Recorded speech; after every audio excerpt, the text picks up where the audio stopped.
Today I'm going to show you how I put together this Realmscape terrain tile that I'm going to be using as part of a full-sized Warcry battle board.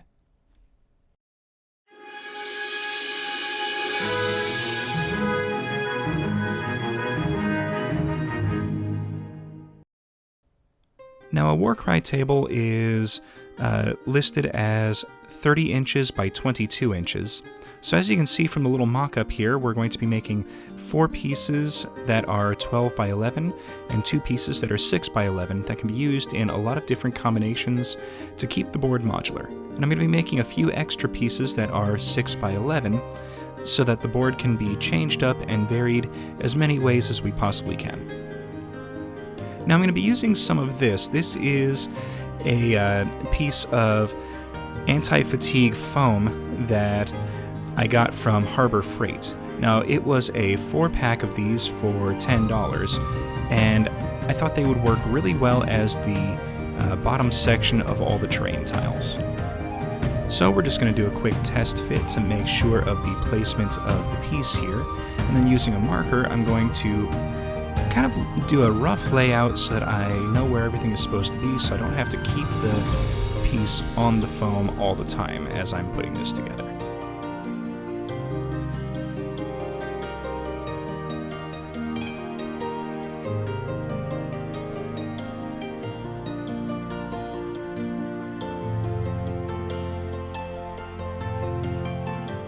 Now this is going to be done in a couple of sections here. First, we're going to lay out the interior floor sections using some of the foam bricks that we made in a previous video. Now these are going to be laid out in a kind of rough pattern designed to fill the space but be easily repeatable.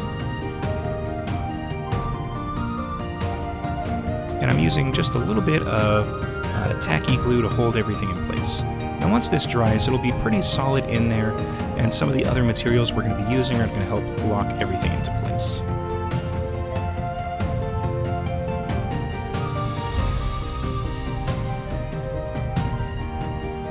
Alright, so we're just going to speed up the video here just for some time savings.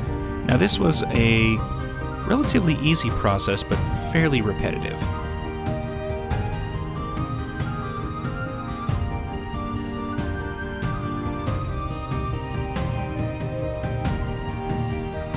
Now there are other ways to create this kind of floor patterning. One that I've used in the past on other projects is taking a sharp blade and just kind of scoring the foam mat with the blade, and then using a heat gun or a heat source, just kind of melting the foam a little bit, and that causes all the lines to constrict, creating a built-in floor pattern. But doing it this way gives a much more realistic hand-built look.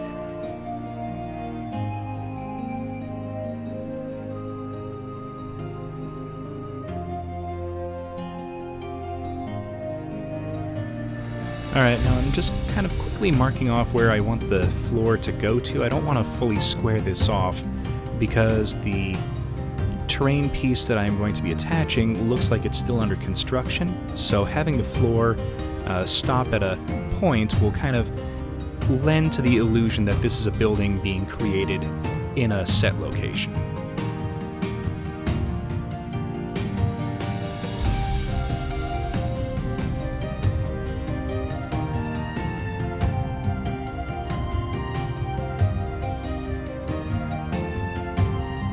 Just kind of trying to be a little uneven, irregular with the placement of the edge pieces here. So now that that's done, I'm just doing a couple of quick test areas and filling in a couple of the little gaps. And now it's time to start laying the foundation for the wall. And by foundation I mean the sections of the flooring that the wall is going to be standing on. And this is just going to be because it's not visible, just a simple line of bricks.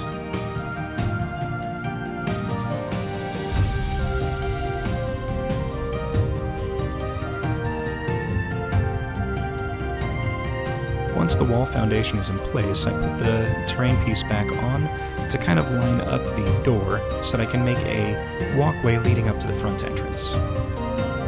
Now, because this is going to be part of a modular terrain board that I'm putting together, I don't want the road to go all the way to the edge of the tile. So, like the floor sections, this is going to go a little ways and then just kind of stop in an uneven pattern to show that it's still under construction.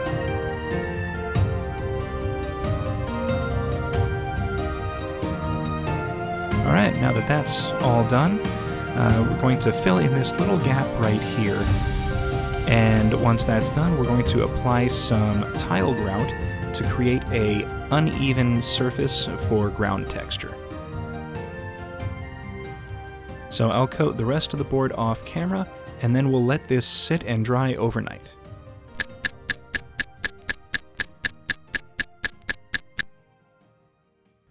Alright, so it's the next morning, and the board had a little bit of curling on the corners, so I used a little bit of chipboard to create a border and just kind of force those edges back down to kind of keep them flat.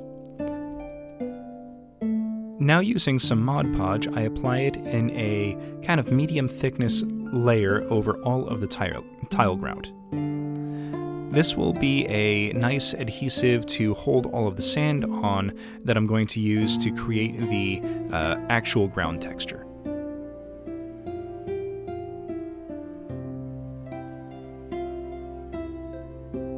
Now, if you end up doing something similar to this, I recommend being a little cautious around the flooring sections, since once the Mod Podge dries, it's going to be very difficult to remove anything that you didn't want there in the first place.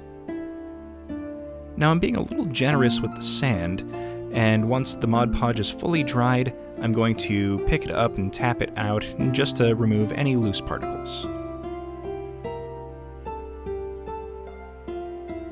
Once everything is dried, we're going to go ahead and start with the paint for the ground layer. And I'm starting off with a full coating of burnt umber for all of the sand. Now, I'm using burnt umber as my base layer because I wanted something a little bit lighter, kind of like a grassland coloration and texture. But you can easily start with a darker color like raw umber or even a black, just to give it a dark undertone.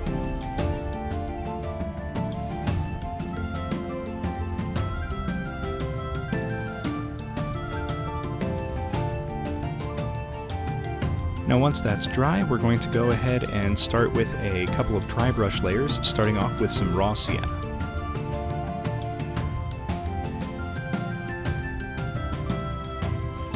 Now, over the various projects I've done, I've kind of learned that when doing a ground texture and coloration, you definitely want to work in layers, and I would recommend starting with a heavy dry brush, then a medium, then a light, then a very light, just to kind of give depth of color.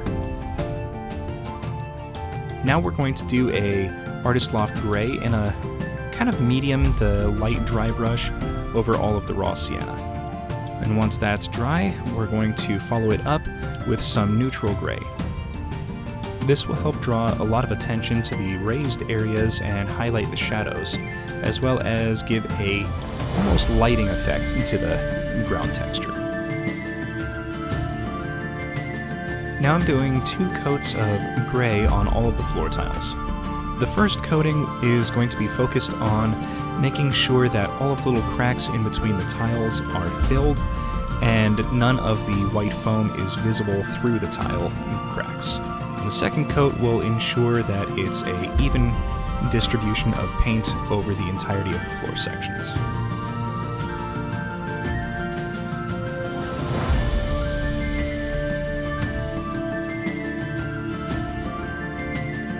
Now that that's done, we're going to do a kind of medium dry brush using some neutral gray on all of the floor tiles.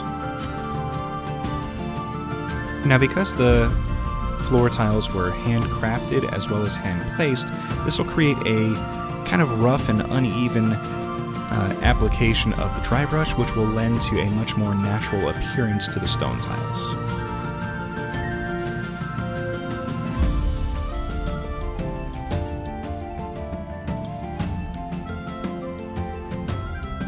Now mixing up a kind of watered down paint wash using some Burnt Umber and Mars Black.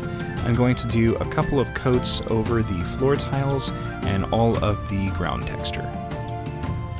This will kind of help highlight some shadowed areas as well as give a nice kind of dirt and weather effect to all of the floor tiles.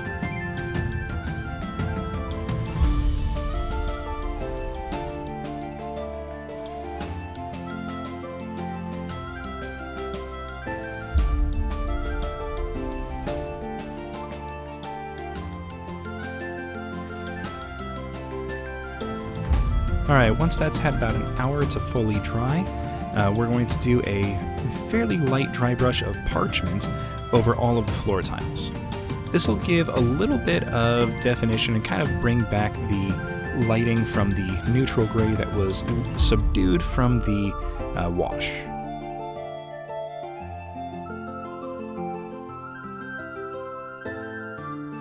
Then doing a 1-to-1 mix of raw sienna and Parchment, I'm going to do the same dry brushing over all of the dirt sections. And just kind of make sure I'm unifying any areas that were missed or didn't quite have the full dry brush effect that they needed before.